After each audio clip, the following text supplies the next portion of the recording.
4 जून यानी कल लोकतंत्र के लिए बेहद महत्वपूर्ण दिन है, क्योंकि कल लोकसभा चुनाव के नतीजे पूरे देश के सामने आएंगे। लेकिन उससे पहले एग्जिट पोल पर राजनीति गरमाई हुई नजर आ रही है। दरअसल एग्जिट पोल के बाद बयानों का दौर शुरू हो गया है, जहां राहुल गांधी ने कल एग्जिट पोल के बाद दावा किया कि इंडिया गठबंधन 295 सीट पर जीत हासिल करेगा, जिस पर हरियाणा के मुख्यमंत्री नायब सिंह सैनी ने निशाना साधते हुए राहुल गांधी में बचपना है और ये बचपना उनकी बातों से ही झलकता है, ऐसा उन्होंने कहा।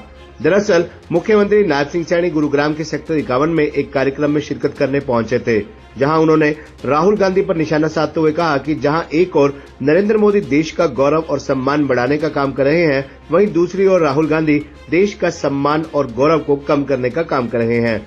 वहीं उन्होंने एग्जिट पोल पर भी बोलते हुए कहा कि अधिकतर एग्जिट पोल में एनडीए को 400 सीटें मिलती हुई नजर आ रही हैं। उन्होंने कहा कि एग्जिट पोल कल नतीजों में तब्दील होंगे। नरेंद्र जी को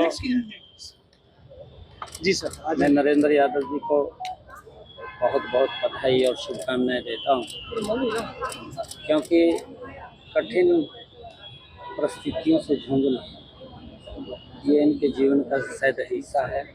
और छोटी आयु के अंदर 12-13 साल की आयु में इन्होंने ये संकल्प लिया कि हम जो दुनिया की सबसे बड़ी चोटियाँ हैं उनको फतेह करने का वो संकल्प इन्होंने लिया है। और वो लगातार उसके अंदर अपने मुकाम के अंदर वो सक्सेस रहे हैं।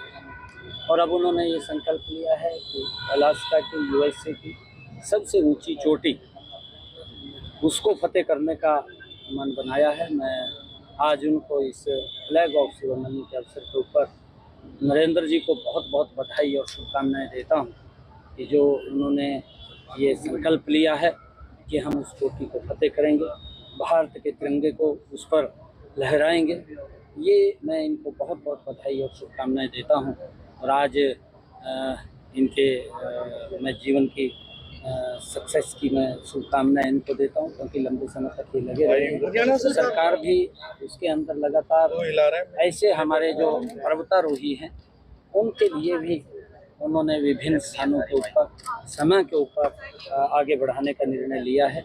ऐसे हमारे पर्वतारोही जो दुनिया में जाकर के पर्वतों की चोटियों को फतेह करते हैं, सबसे दुर्गम और कठिन रास्तों के ऊपर चलते हुए, तो उनके लिए सरकार भी 5 लाख रुपए का वो प्रावधान सरकार ने रखा हुआ है कि ऐसे युवाओं को सम्मान करने के लिए, उनको और प्रोत्साहन लिए आगे बढ़ाने के लिए हमारी सरकार ने विभिन्न प्रकार की योजनाओं के माध्यम से युवाओं को आगे बढ़ाने का मन बनाया है।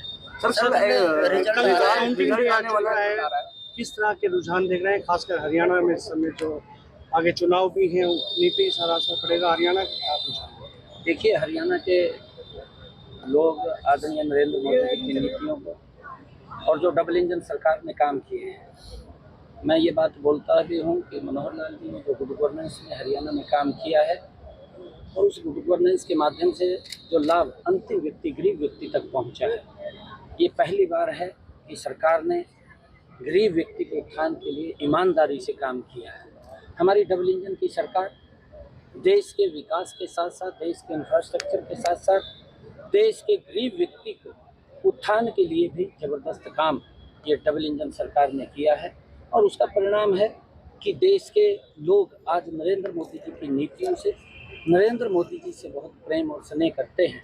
जो रुझान कल टीवी चैनल्स के ऊपर देख रहे हैं वो रुझान नहीं है, वो जब कल रिजल्ट आएगा तो उसमें तब्दील हो जाएंगे। और जो देश ने कहा है कि 400 पार सीटें दे करके मोदी जी को तीसरी बार इस देश का प्रधानमंत्री बनाएंगे, तो देश के लोगों के मन के अंदर है कि पहली बार आज़ादी के बाद किसी प्रधानमंत्री ने आकर के देश को इतनी गति से आगे बढ़ाने का काम किया है। दुनिया के अंदर भारत का सम्मान बढ़ाने का काम इन 10 वर्षों के अंदर किसी प्रधानमंत्री ने किया है। हरियाणा के अंदर भी आदरणीय नरेंद्र मोदी जी के नेतृत्व के अंदर हम इस प्रकार से पिछले 10 वर्षों में हरियाणा बड़ी तेजी से बदला है और बड़ी तेजी से विकास हुआ है। आगे भी हम आदरणीय नरेंद्र मोदी जी के नेतृत्व में हरियाणा को गति से बढ़ाने का काम करेंगे। और हरियाणा के अंदर भी 11 कमल के फूल कल खिलेंगे और 11 के 11 नरेंद्र मोदी जी के पास जा करके उनको तीसरी बार इस देश का प्रधानमंत्री बनाने में प्रमुख भूमिका अदा करें। सर राहुल गांधी से कल पूछा गया कि कितनी सीटें आ रही है, तो उन्होंने कहा सिद्धू मूसेवाला का गाना सुना है 295। तो देखिए, राहुल जी बचपना की बातें करते हैं और वो अभी भी उनमें सिंसियरिटी नहीं है।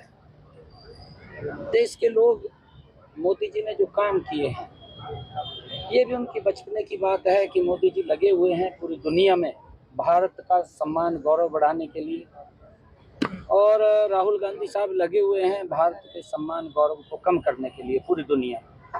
ये एकदम स्पष्ट नज़र है कि वो बचपना उसके अंदर है और वो उस तरीके की सोच नहीं है, ना उनकी सोच है, ना उनकी नीति है, ना नीयत है। और मोदी जी के पास नीति भी है, मोदी जी की नीयत भी है, और इस देश को ऐसा नेतृत्व पूरे देश को मिला है जिससे कि दुनिया के अंदर ऐसा नेतृत्व नहीं है जो हमारे पास है, भारत के पास है, नरेंद्र मोदी जी के रूप में। और जो आदरणीय प्रधानमंत्री जी का संकल्प है कि हमने भारत को विकसित राष्ट्र बनाना है, तो उसको लेकर के आदरणीय नरेंद्र मोदी जी इस भारत को विकसित राष्ट्र बनाए। Thank you sir, thank you.